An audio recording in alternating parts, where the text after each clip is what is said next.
We're rolling. Timer starts now. Mark. Hi, I'm Ford. And I'm Sky. And these are not our real names. These are our superhero names, and with our powers combined, we formed the writing partnership L. Skyford.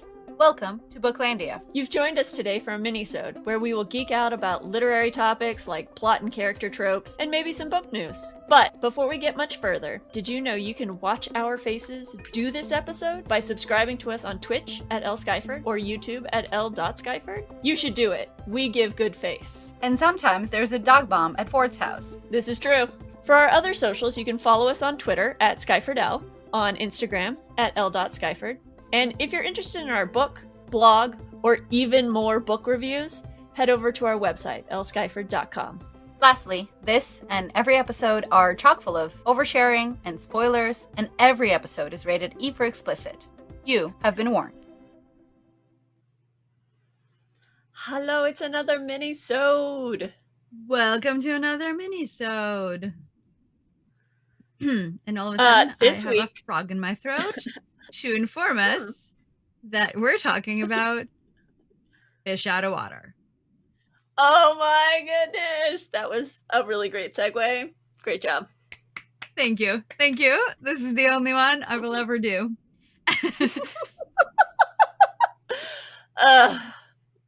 One day we'll get segues. Okay, so fish out of water. And then we will fall over on our segues? Yeah. Mm-hmm. Okay. I can't write a segue. That's a story for another day. Okay. Let's talk about fish out of water. So a fish out of water is basically me in 90% of all situations, because it is a person who ends up in a place or in a situation that they are uncomfortable with or unfamiliar with, and part of their discovery of how to survive this situation is falling in love with a person who is there or is helping them, right? Being a fish out of water doesn't necessarily include the happily ever after, but in romance novels, it frequently is side by side with the happily ever after. Mm-hmm. And a good fish out of water story is not Stockholm Syndrome. Accurate. That is an accurate statement. Well, you said they fall in love with someone who is involved with the thing they're uncomfortable with. Yes, I see what I'm saying now. Yes, thank you for the clarification. Yes, they are in a situation they've never been in before, and also they are in a situation where they might have a love interest. At the same time, not in one confusing moment. I'm sure there are quite a few romances where it is a confusing moment, and that is a tiny flag for me. So fish out of water. Yep. Why does it work? Why do you think it works? Because as a reader, we come into most books not knowing our characters, and so intrinsically we are the fish out of water and we need to be caught up. So it's a very convenient trope to fill us in on what's happening, right? It would be bizarre for exposition to exist in which it's just like, this is the town of, and this is the sheriff's name. But if you've never been to this town and neither has your character, then it is a whole lot more likely for you to walk in and someone to be like, this is the sheriff and there's their backstory. So I think it's such a natural way to present exposition to the audience that we all really follow that adventure very naturally and very easily. You get to learn along with the MC. Yes, for sure. Yeah, agreed. Yeah. It also gives a greater opportunity for the reader to empathize and put themselves in the MC's shoes, which is going to increase empathy as the book goes on, and it makes the end far more rewarding. So, yeah. All right. What are its flaws? What's the flaws for a fish out of water?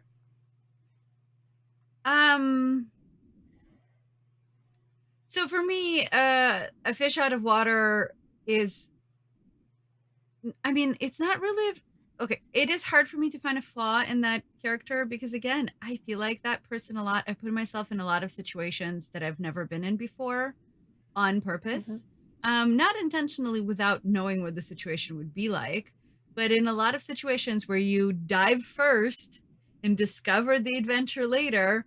In the discovery of the adventure, you do feel a little bit discombobulated, if you will, and that is the fish out of water thing. I don't know. Do you think that there are pitfalls to the fish out of water trope? I I like characters with independence, and so when you're a fish out of water, you feel like you need a life raft, a buoy, something to hold on to, and so sometimes that can get a little codependent, and that's not interesting for me to read.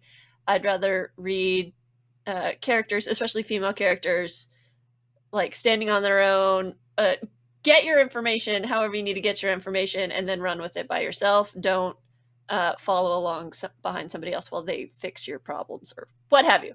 So, codependency could be a problem, but generally, it's a fun little trope. You see them a lot in, like, going off to college romances, like first year of college sorta deals, like, everybody's a fish out of water during those big life changes. Yes. Yeah, that's true. I Uh, mean, there are just so many. Honestly, there are just yeah. so many situations, and I very much like them because the inverse of fish out of water for me is a slice of life romance, and Mm, as you well mhm. know, I do not like slice of life books because they feel As you recently yelled at me about a slice of life I romance. yeah, no, can't do slice of life. I need a proper arc of discovery, and slice of Mhm. life doesn't give that to me because well, it's a slice of life. It doesn't have a beginning, a middle, or an end. It just is, and I feel really unfulfilled by it. In case you guys Yeah. are wondering what So a slice of life romance is, I guess we should do a later episode on that. or not, just Or assume not. it's the exact opposite of this whole episode. Exactly. It's this, but not. Yeah. So sounds like you like this trope. I like this trope a lot. Yes, I like new adventures, and this is Mhm. people going on new adventures. Yeah, I think I like it as well. I'm not sure I love it, but it's a good it's a good jump in point, good entryway. Yes. Um, one of my favorite books, I would say one of the books I think about a lot, Outlander, is A Fish Out of Water. Claire travels back in time like 200 years, so that's major fish out of water. Yes. Major fish out of Is it water. just 200 years?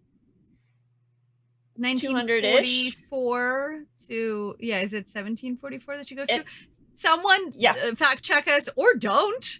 Either way. it's pretty no, it's pretty close because I think the war for Bonnie Prince Charlie's throne, I think happens in the 1750s, Okay, so yeah. and they move to America, and I think in some of the later books, I haven't gotten there yet, he fights in the Civil War or the Yes. Revolutionary War, so That way, I the think that Revolutionary ends up War.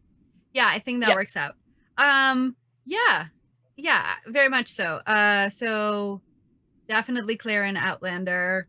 The next one you put Mhm. on the list is one of my all-time favorite books of all Okay. time. Strange the Really? Dreamer. Oh, yeah, Strange the Sure. Dreamer by Laini But Taylor. I mean, more than no. Gods and Monsters? Okay. Okay. Okay, I so was about to be like no, so the daughter of Smoke and Bone, which is what Ford is alluding to, is yeah. more favorite. This one was so wonderful and so heartbreaking, which is hard to say Mhm. considering that the first series is so wonderful and so heartbreaking. Um, Yep. so Laszlo is the name of the dreamer, is very much a fish out of water because he travels to a completely different culture to document their existence, and then things don't go as planned. Oh no, I mean, definitely not. so arguably, Game of Thrones, most famously Jon Snow. I am Jon Snow. I know Sure. nothing. Right? Like Yeah. that is what Yeah. I say if I'm in a situation where I maybe should know the answers and I don't, and I'm trying to be funny, which is my Mhm. go-to in any situation in which I am mildly or heavily uncomfortable. I will crack a joke. It's always a bad joke. So my go-to is, someone help me, I am Jon Snow. Excellent. Excellent. I'm here for that. The Kira Cast series, The Crown, where girls are brought in to compete to be queen, well, princess. I think by that, in a similar vein, but kind of complete opposite, Hunger Games Well, is a she fish does. out like She goes to the capital and she witnesses all of the prosperity and the way other people live. Yeah, so there's a lot of that. There's a lot of fish out of water for Katniss in Hunger Games. Yeah, I think right. But even going into the games is everybody's a fish out of water there. It's an equal playing field of what the fuckery. yes, agreed. That's true as well. You put Kiss Quotient on this list, and I'm curious who in that book is the fish out of water. I don't remember. Okay, I put it on the list so long ago. because this is the only one on the list that I love Kiss Quotient. I disagree. I would say the Bride Test, if we want to put Oh, a Helen sure. Hong on here, because the one of the two characters comes to the US and is living in the US for the first time, and so there are some how Americans live shockers Yeah, in that one, but I don't know that there's anything in Kiss Quotient really that is a fish out of water. There's mm, like she pushes her boundaries of comfort, right? But right, she right. doesn't like entirely put herself out of her comfort zone. You're right. You're right there. Yep. My bad. So No, sorry. it's fine. I looked at it and I was You like, could you could shame me just like Game of Thrones. I am good. I Okay. only Okay. one GOT reference per episode, please. Copy that. Copy that. What else? Other any other fish out of waters? I mean, I talked about this in Opposites Attract, but Tessa Bailey's newest, actually a lot of Tessa Bailey's. So Tessa Bailey's newest, It Happened One Summer, is an absolute fish out of water. It's based on the character of Alexis from Schitt's Creek. And so that's, I mean, Schitt's Creek is not a romance novel, but like that entire concept is fish out of Arguments could be water. made. Arguments can be made. Okay, fair enough.